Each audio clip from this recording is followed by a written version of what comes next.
Hello, my name is Stephen Weigel, and today I'll be presenting on analyzing xenharmonic structural drift in notable 22-tone equal-tempered pop music.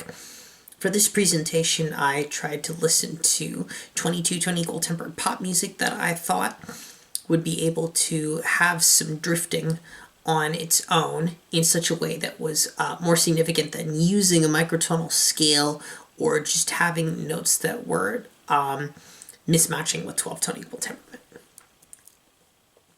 What is structural drift? Well, structural drift is when intervals in a xenharmonic tuning system compared to the standard tuning system add up in a contradictory way. Now, there are a couple of ideas from this theory. The idea of xenharmonic structural drift, or different ways that something can be xenharmonic and how you could define that. A lot of these ideas are talked about in my 2021 Parnu presentation, which is called Xenharmonics, Moderation, and Tonality. So I might go through this a little fast, but basically I'll be using this exact same method to go through songs that I haven't gone through before, where I've transcribed them in 22-tone equal temperament and then rendered them in different 12-tone equal tempered versions using different logic. So if there's structural drift in a tuning system, it means the notes add up differently as they move forward than how they were initially. So Blackwood 10's major chords provide a great example. The Blackwood 10 scale would give you a 5-tone equal tempered circle of fifths that you could go through, but there would be a major chord built on each note. I think xenharmonic structural drift is really special because when that happens, it's harder to immediately sort of diagnose why a particular interval sounds unfamiliar. I think it's kind of a sweet spot in terms of complexity, hence the moderation of the parameters. It's just complicated enough to not be able to get right away, but not so complicated that you get lost. So I think that's why it's probably one of the most satisfying kinds of ways that something can be xenharmonic. It's also hard to notice intuitively, I think.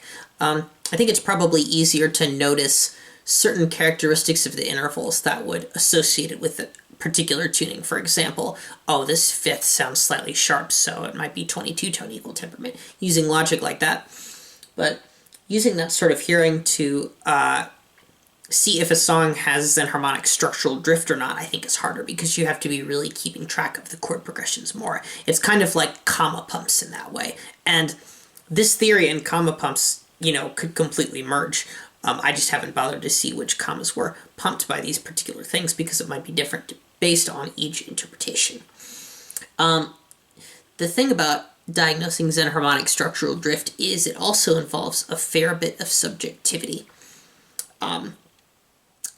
The whole process, I think, depends on how subjectively eager we are to explain things in terms of the standard tuning system. And you can kind of make certain assumptions that will cause it to be more pliable. Like, for example, if in a certain progression, if you decided that minor seconds should be used instead of quarter tones or something, so that it would be less xenharmonic, then you could do so, or the inverse. It might be easy to expect sort of like if somebody uses a xenharmonic scale that it would automatically cause xenharmonic structural drift. But I don't think that's really what happens. And I talked about that a lot more in my 2021 presentation, so if you're curious as to what I mean by that, I would suggest looking that up.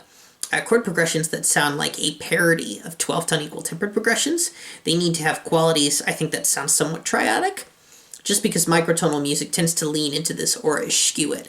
Eschewed progressions don't need as much structural drift for Zen. What I mean by that is, if your harmony or melody is based on, some sort of novel construct that you don't have in 12-tone equal temperament, such as a high part of the harmonic series, or intervals that add up in a strange way, or a chord that contains a lot of microtonal crunch in it, that thing will already be so xenharmonic on its own that it it doesn't exactly nullify the effect of xenharmonic structural drift, but it means that the music is already different enough from the standard tuning, 12 tet, to really count already. That's another important part of the 2021 presentation. The xenharmonic tuning system and the standard tuning system don't have to be any particular tunings, they just have to be different from each other in such a way that we can compare them. So we're just assuming generally that the standard tuning system is 12 ton equal temperament. There's lots of ways in which music can be xenharmonic intervallically. They can be, music can exhibit xenharmonic interval structure over time. So that refers to structural drift going through and sort of deforming over time. Structural drift same tonic means that the progression, when it resets, it goes back to the same tonic, and so something adds up in a funny way in that unit of repetition, whatever it may be. And then structural drift different tonic would mean that the chords definitely still drift into areas that they don't normally drift into. They add up wrongly, intervallically, but they get to a different tonic. So this sort of thing is usually reserved for modulatory phrases. In fact, our first example is something that you could say might exhibit structural drift different tonic-wise, but not exactly.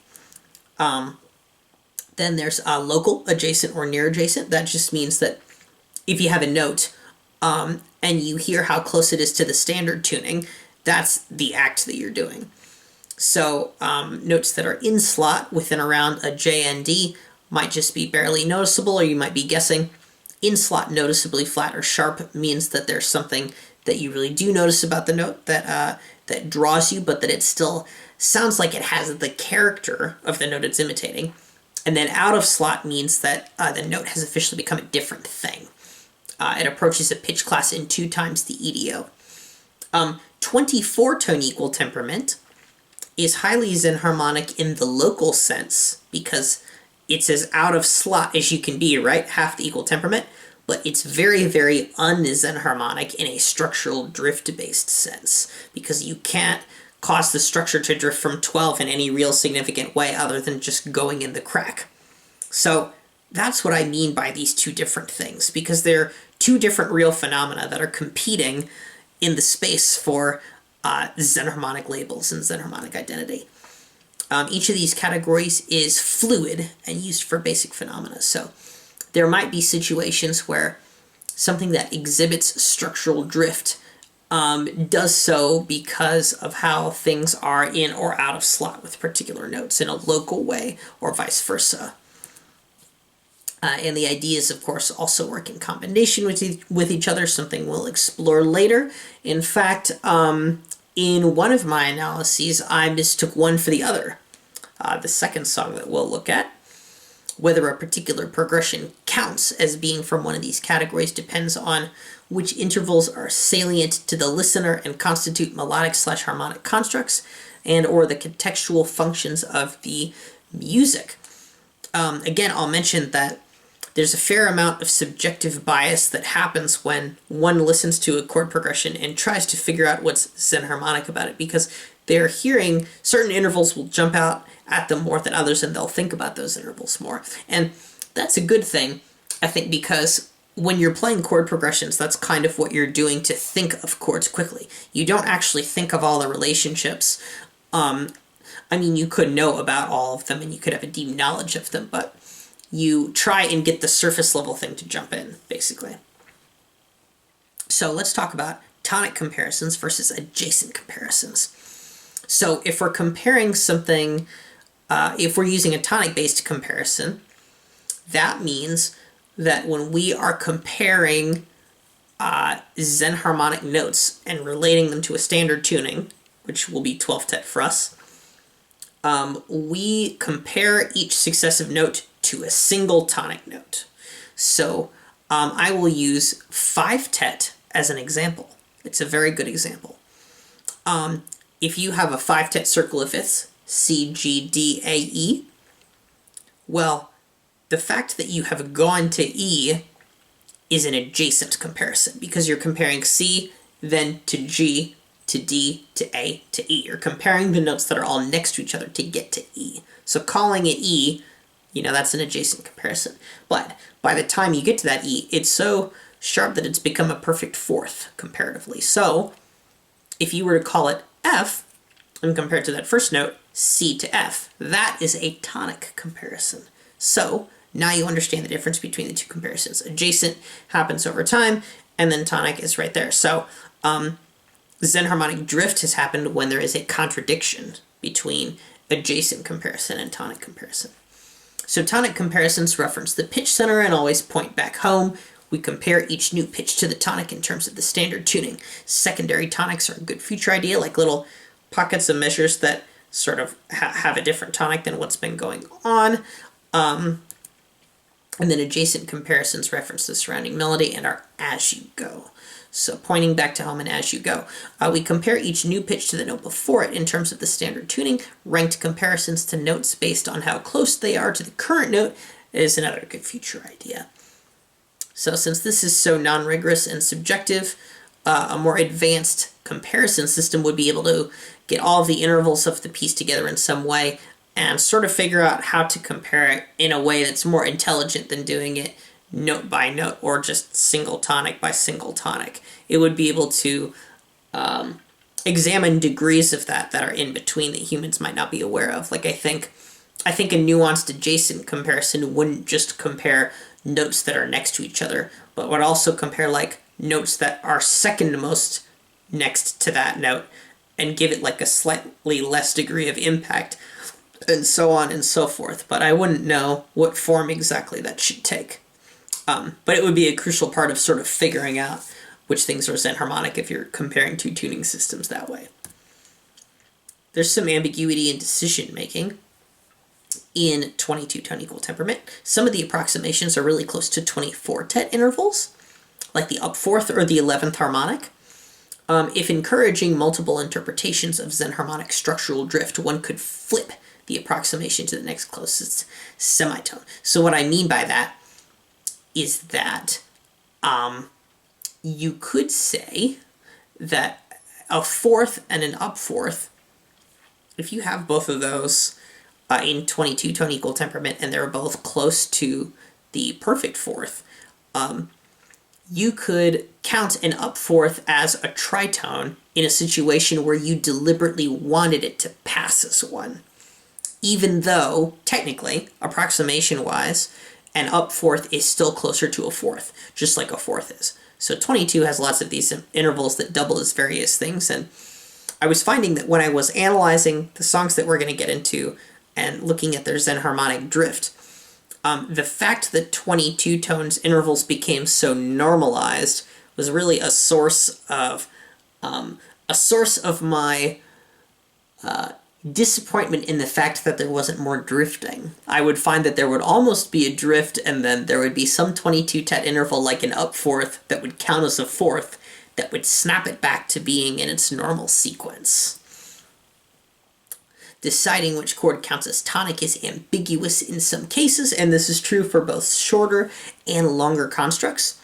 I think in my first song that I analyze, a Brendan Byrnes song, that is going to be the most ambiguous. I simply use the first chord, but it's a highly modulatory passage, so it might be smarter to analyze that song in terms of structural drift different tonic than structural drift same tonic. But I'm using same tonic here anyway. Another interesting question is how we should just treat microtones in general. Now, in 22 tone equal temperament, the smallest degree is still slightly larger than a quarter tone, so we can count it as a semitone. But if something is smaller than a quarter tone in a given microtonal tuning system, well, the closest approximation to 12 tone equal temperament would just be 0 in that sense, or just, staying on the same pitch. So this would be another situation where you could change it slightly so that more microtonal voice leading happens depending on what you're willing to count a particular interval as in another system. Not a lot of the music I heard used drifting in a particular mode. It was kind of hard to find instances of xenharmonic structural drift, so these are 4 songs that I believe have those sorts of things. The first one is Entrance by Byrnes. This is a song in 22-tone equal temperament that is the opener for his album Neutral Paradise. It's very modulatory and very colorful. It doesn't exhibit that much structural drift. I created a tonic interpretation in 12-tone equal temperament and an adjacent interpretation. So a tonic interpretation, it's all comparing things to the same note that counts as the tonic. Adjacent interpretation is as you go.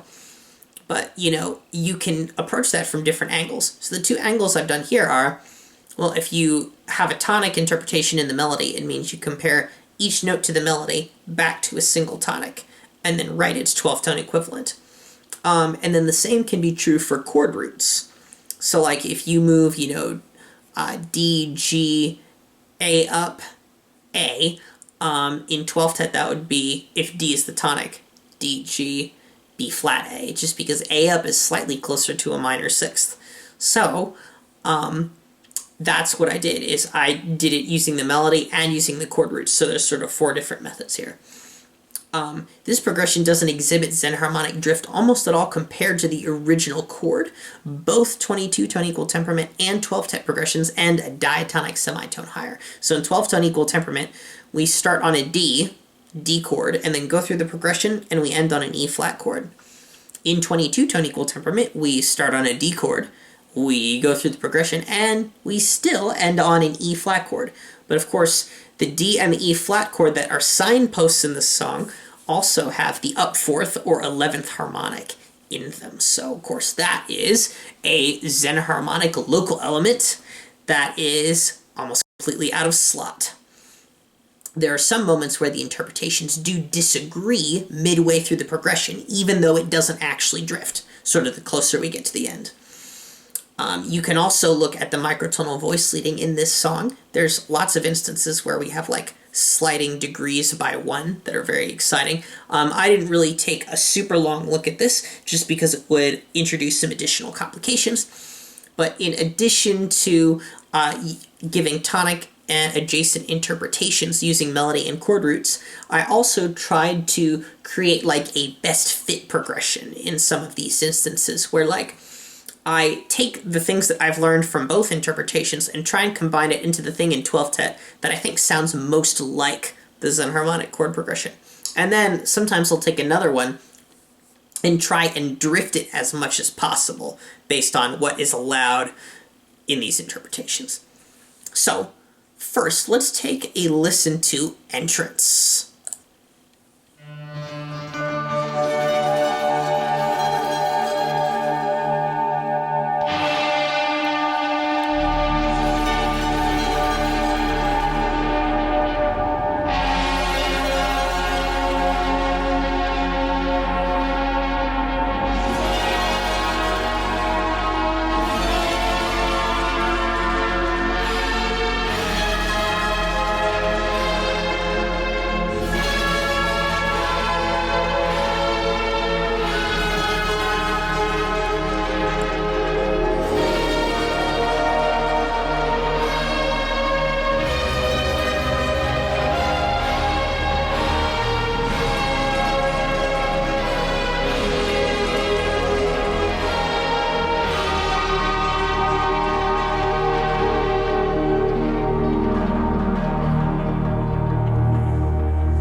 There we go, so that's the original song, and here it is rendered in MIDI. The tempo is kind of rubato, so it might not match up exactly.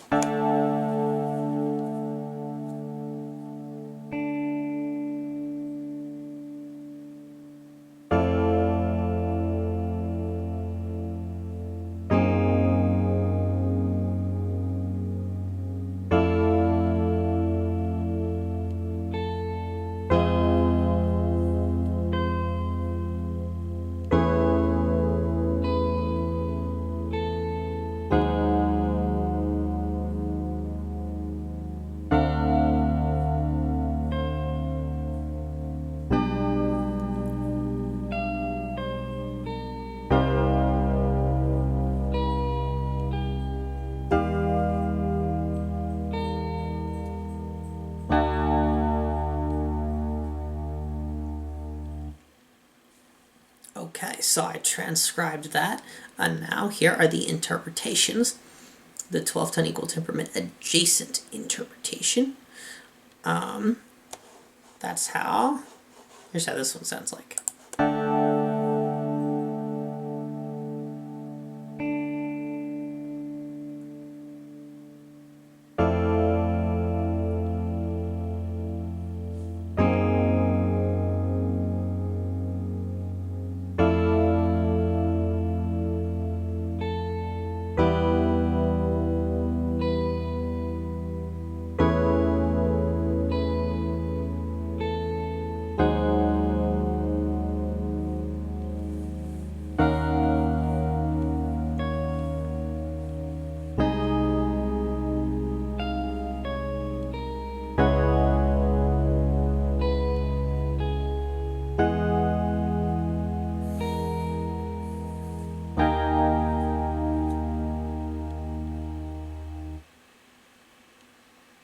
So that one I think is a pretty decent fit.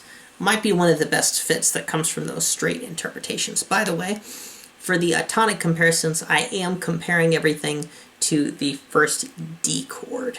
So I'm sure I would have gotten more interesting results if I had treated some other chord as the tonic. Okay, let's take a look at the tonic chord interpretation. So each chord, instead of being compared to the previous chord, like in the adjacent interpretation, is now being compared to the tonic, and then written in its 12-tet equivalent based on that. So, let's hear what that sounds like if the chords are doing that.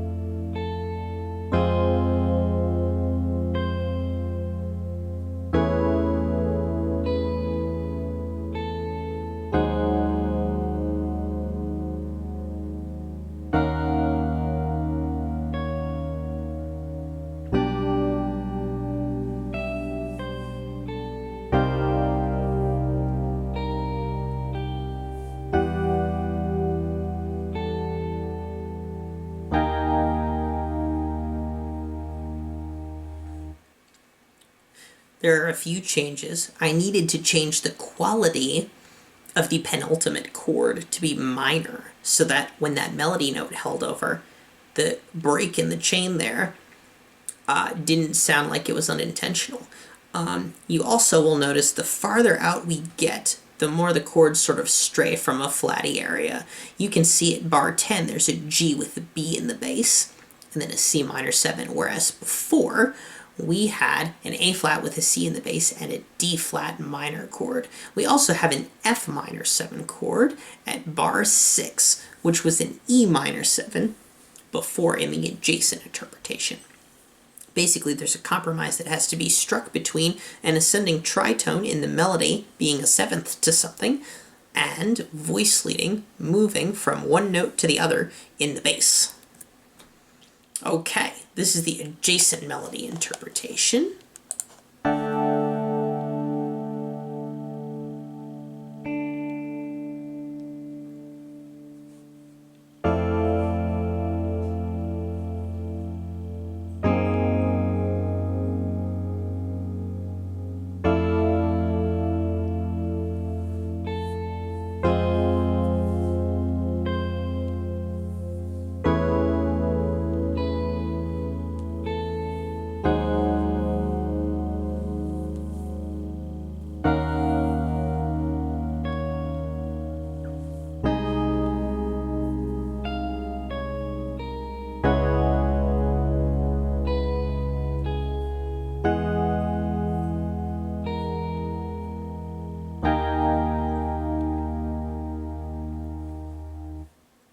My recollection is that this adjacent melody interpretation may be the same as the adjacent chord roots interpretation, except that we still have F minor 7 in bar 6 instead of E minor 7.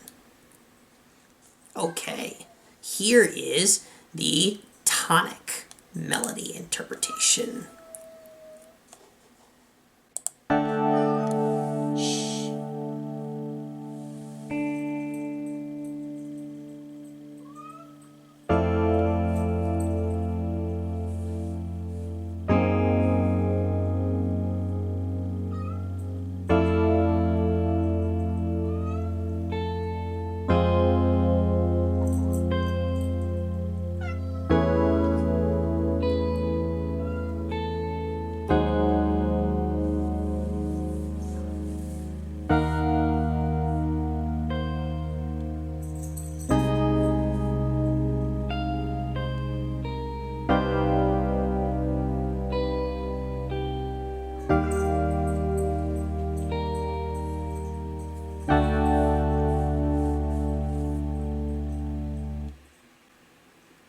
You'll notice that there are further and further discrepancies in the tonic melody interpretation. You can see that towards the end, the melody becomes so mangled that we have to change the quality of the chord again. For example, in the E flat minor 6 chord at bar 9, that note now has to be a C instead of a D flat, because in 22 tone equal temperament, if we're comparing a D flat to a D, well, D flat and D have now become so far apart that it counts as equivalent to a 12th TET minor 7th, or at least that's the closest approximation. So that's why that note has to be lower.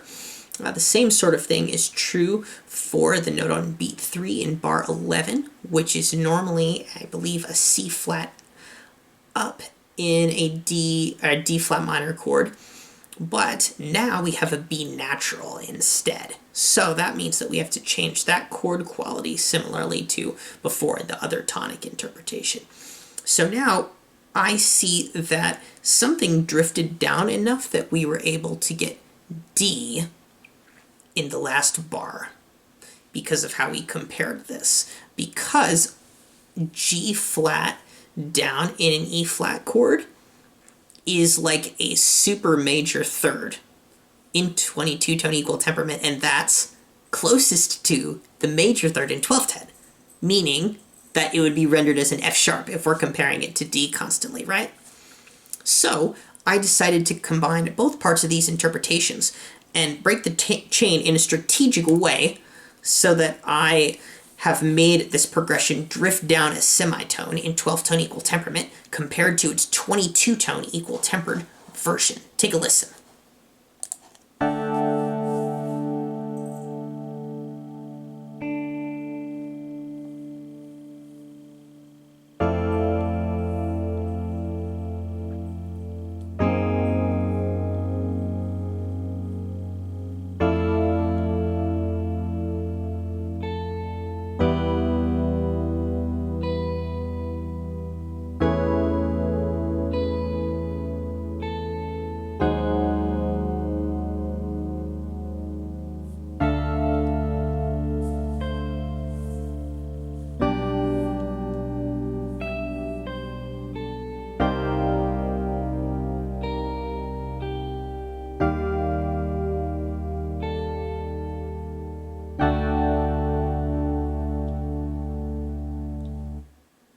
The crucial points are sort of in between the F major 7 at 6 chords, E minor 7, A major 9 with an E in the bass, and then G sharp 7 with a D sharp in the bass, as well as the D minor 7. Those chords in 22 tone equal temperament continually slink down in the bass by 1 degree or 1/22 of an octave, but this can't be rendered properly in 12 tone equal temperament. So I chose to break the chain from measures 8 to measure 9 because in 22 tone equal temperament, the E flat up in the A flat up 7 chord only goes up 1 degree to get to an E flat minor chord. So it seemed like a logical place to change something such that the last part of the progression was a semitone flat of where it normally was. It would be interesting if someone created a progression where you start at measure 5 of this on the F major 7 and just keep going down by semitone when it goes down by 1/22 of an octave. That's kind of what I was referring to subjectively earlier. So anyway, hopefully that piece is kind of interesting. It doesn't exhibit structural drift, but we got the 12 tone progression to drift down a semitone and thus have the same tonic as before. So structural drift same tonic or structural drift different tonic. These are fluid concepts. So our next song is Catalysis by Xatla. This is a song in 22-tone equal temperament from Microbiological. It's very groovy. It has kind of like a groovy sandwich going on. The first part is groovy, and the middle part is a little modulatory, and then there's a groovy part at the end. And that tends to be something that I think Xatla does in a lot of his songs. It's a very cool formal technique. So when I heard this song, there was a middle section where I suspected there might be two different D dominant chords, and so I only analyzed this middle section to see if there was any xenharmonic structural drift. The answer is kind of surprising. I created a tonic interpretation in 12th TET and an adjacent interpretation in 12th TET using melody and chord roots again. So, realistically, we would get 4 different interpretations, right? But this progression not only does not exhibit xenharmonic drift, but all of the interpretations agree, which means that I only need to write a version in 12th TET once, because either way we'll get the same thing. So, if I'm starting from the tonic and comparing the melody from there, I get the same thing as doing it as I go, and then the same is also true if I apply that to the chords. It's even true if I apply it to the descending chromatic scale in the bass, G, F sharp down, F, E down, E flat, D. So this really does not exhibit xenharmonic structural drift, and you could say that the interpretations don't disagree with each other, I suppose. So it's quite clear how one is supposed to play this in 12th tone equal temperament if you were to analogize it. But the qualities are simply so different, and some of the chords hit in spots that are so out of slot that it still does sound xenharmonic. So here's how the original song goes. We'll kind of lead into it, and then you'll hear that interlude in just a sec. Right there.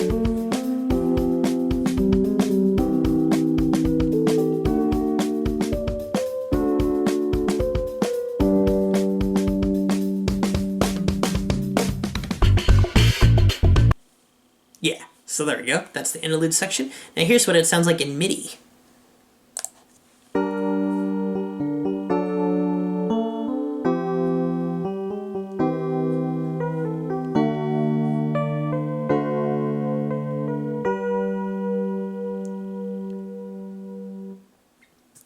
And now let's play the version in 12th tone equal temperament, where all the interpretations agree.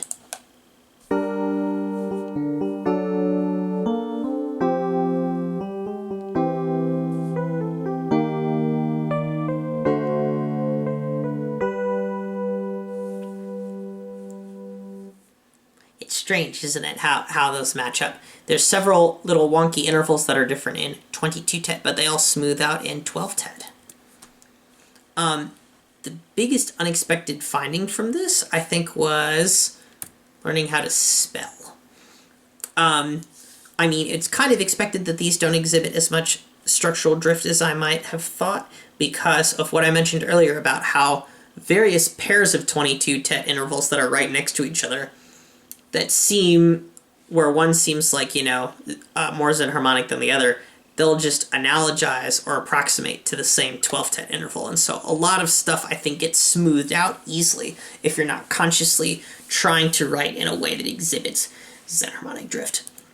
When it comes to spelling, the lesson was that when I tried to render things in 12th tone equal temperament with various different interpretations, that also taught me the best way to spell what I was going for.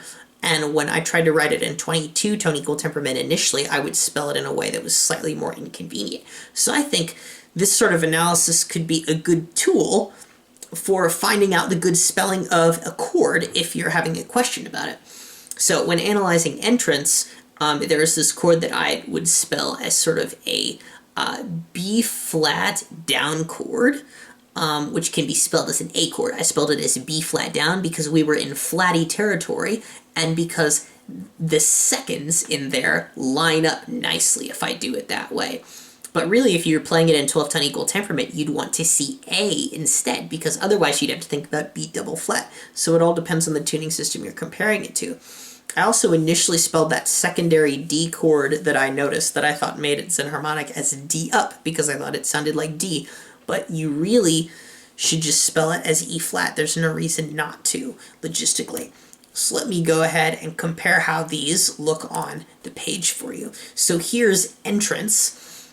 You can see that at the top, at measure 7, and measure 8, we've written things with B flat down, major 9 chord with an F down in the bass, so that's just telling us that the 5th is in the bottom, and then the next chord is an A flat up 7 chord.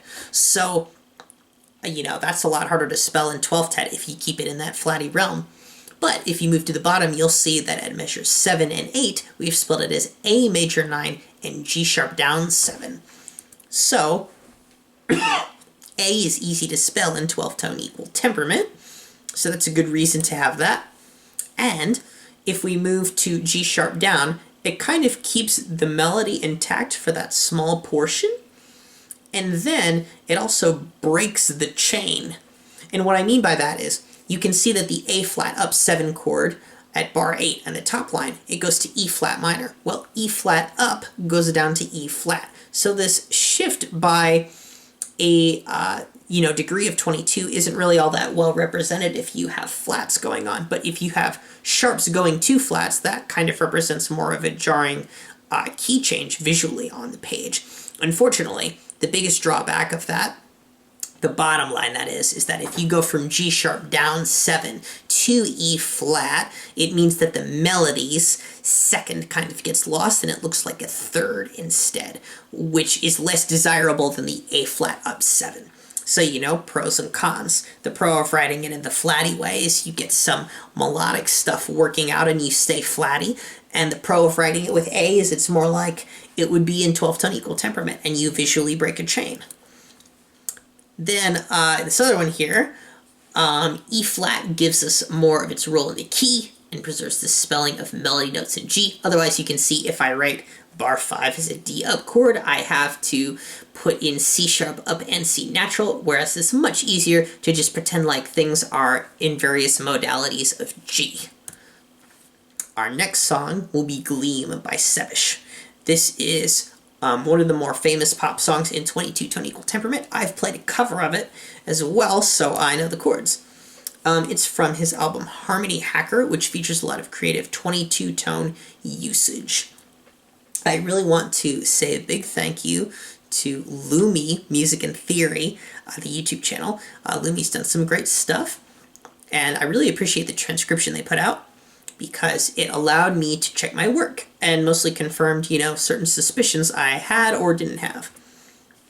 So with Gleam, I created a tonic interpretation, and an adjacent interpretation, but I only did it by comparing the roots. I didn't go through and just do a melody, which I thought was okay, just because there are so many different melodic notes that it would probably result in interpretations that I couldn't justify as easily. And Gleam's interlude is also longer. We're only examining the interlude today. We're not examining the main part, although I'll play the main part for you so that you recognize it, and then we'll move into the interlude. The interlude contains some interesting shifts. There's a way we can break the chain by going back to stuff, and there are ways that neutral seconds versus major seconds kind of disrupt it. So anyway, this progression does exhibit xenharmonic drift, and you can add drift by an additional semitone if, when you repeat, you choose to, in the adjacent interpretation, keep the correct relationship between the last chord of the first ending and the next chord to restart, because then it will drop by a semitone. So I'll show you how that sounds and looks. An adjacent interpretation, including that repeat, would drift down a whole step compared to the tonic interpretation. Pieces of the progression sound significantly shifted. So let's take a listen first to Gleam, sort of with part of the hook here, and then we will continue onwards when the interlude starts. I'll tell you when it starts.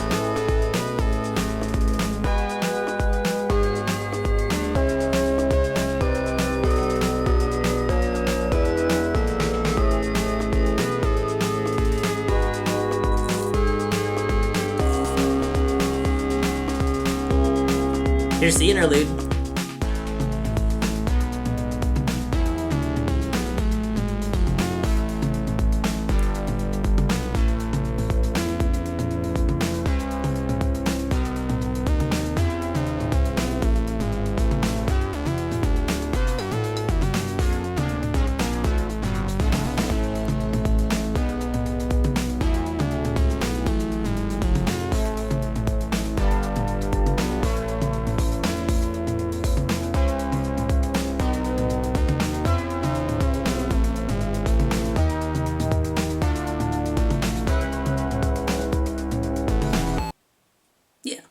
So that's how that section goes. There's lots of interesting things about it, especially the last chord being an add 11 chord, but it's constructed from fifths such that you get the up fourth or the 11th partial, even though it's just C down to F sharp.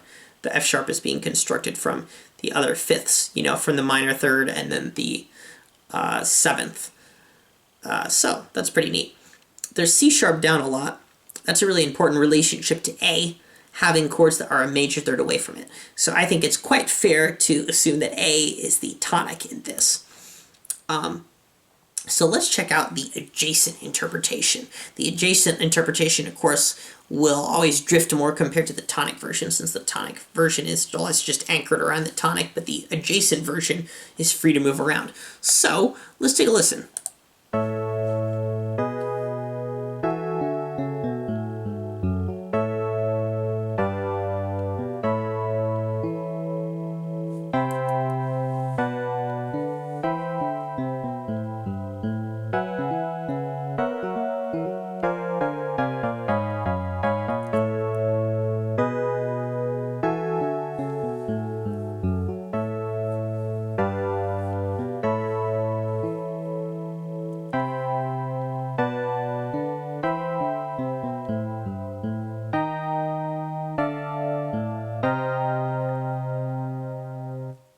So you can see that that progression ends on C, which is a semitone lower than the tonic interpretation we'll end up on. With a C sharp, we traditionally think of it as a major third. At the first repeat, you'll notice that last chord was also a C sharp instead of a D. So it doesn't have that same relationship. Here's the tonic chord version.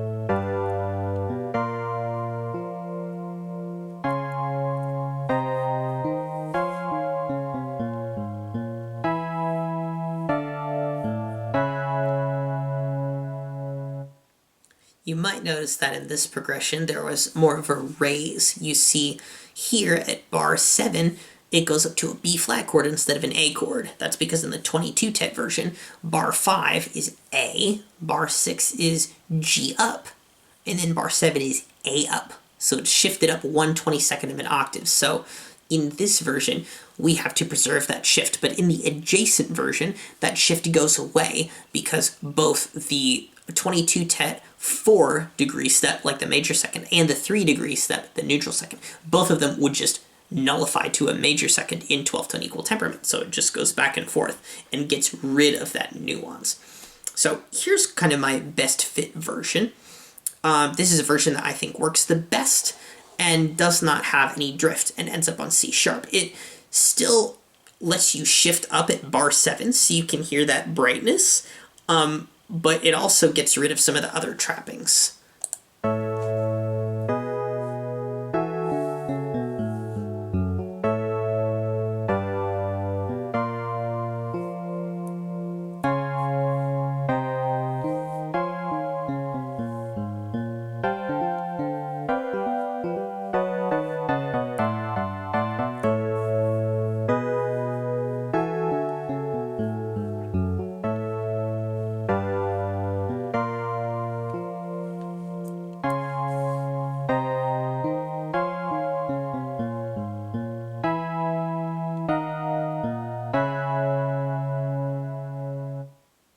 So there were a few compromises, such as when we went up to the B flat chord in bar 7, we have to make the bass go down a minor second to reach that chord instead of what we would like from 22 tone equal temperament, but them's the breaks. So I have one more version of Gleam for you, and in this one I used mostly adjacent logic, and I purposely tried to make it drift as much as I can, so that ends up being a major second lower than it is supposed to be, assuming major thirds are the same between tunings. So you'll be able to see that when we get to the C sharp chord at the end of the first ending, instead of it going back to A, it will correctly utilize a fourth relationship and go to A flat or G sharp.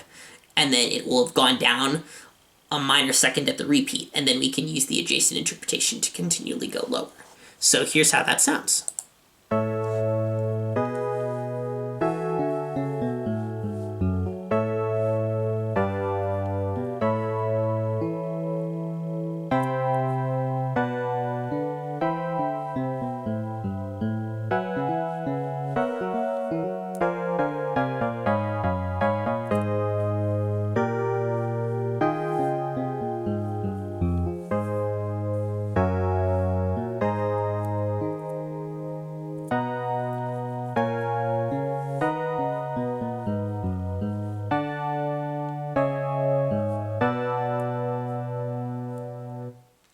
So there you have it, some interpretations of Gleam and how it can be different in 12 TET. What's really interesting about this is Sevish himself will render his songs in 12-tone equal temperament to demonstrate how colorful and iconic microtonal intervals are. And he did this with Gleam, actually. And the way he wrote it out in the YouTube video was that he mapped every 22-tone note to its nearest equivalent in 12-tone equal temperament, but not just roots or melody notes. Like, he went through the entire interval list, and then whichever one was closest, he consolidated them, similarly to how we mentioned earlier. The qualities of certain chords change greatly as a result of this. Here's sort of the lead sheet that I figured out. If you want, you can listen to the video yourself. Our last song that we'll be looking at is We Can't Be Blamed, which is also by Sevish. And it's from Harmony Hacker. The main chord progression is shorter and more repetitive than Gleam, but it's also highly chromatic. Let's see, the chord progression is the second construct you hear in the track, and I'll play it for you. I created a tonic interpretation in 12-tone equal temperament, as well as an adjacent interpretation, both using melody and chord roots. This sequence is really short, not very melodic, and you could say the notes are derived from the chords, as each of them have the qualities of major sevenths. Some have wool fourths or fifths mitigated by internal relationships, as is characteristic of 22 TET. We also saw this in the Brendan Byrnes song. This progression exhibits xenharmonic drift by breaking in the middle of the progression when a neutral second is used in the roots. It would be an interesting choice for an adjacent interpretation where the up fourth counted as a 12 TET tritone instead of a 12 TET perfect fourth. A tonic interpretation of the roots drifts up a half step compared to the adjacent interpretation, G flat versus F. So let me play through these for you. Here's the original version with the build-up.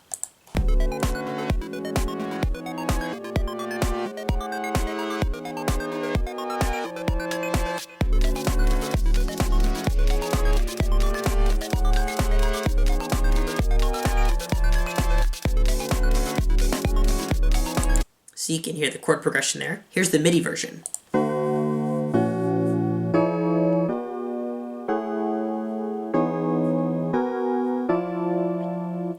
Some of these move by tritones and they interestingly don't add up. Here's the adjacent interpretation.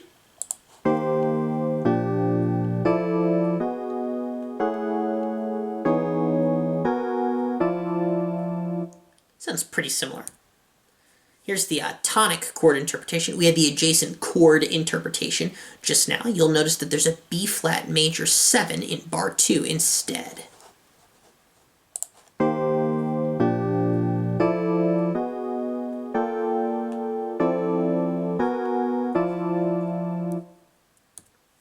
Here is the tonic melody interpretation. We have a G flat major 7 at the end now.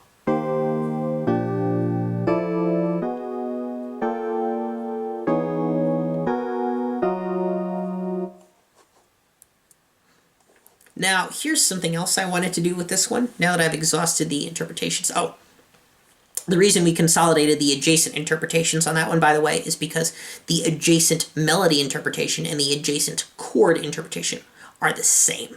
So we just consolidated them into one thing, similarly to the Zadla song. So for this last one, I wanted to give all of the chord's unique roots in 12-tone equal temperament, because there's these microtonal shadings that are lost when you translate it to 12, and you have two of the same chord in 12, but they're really like 1/22 of an octave away in 22. So this is my attempt to do that by using a C major 7 in the last bar. Take a listen, they're all unique.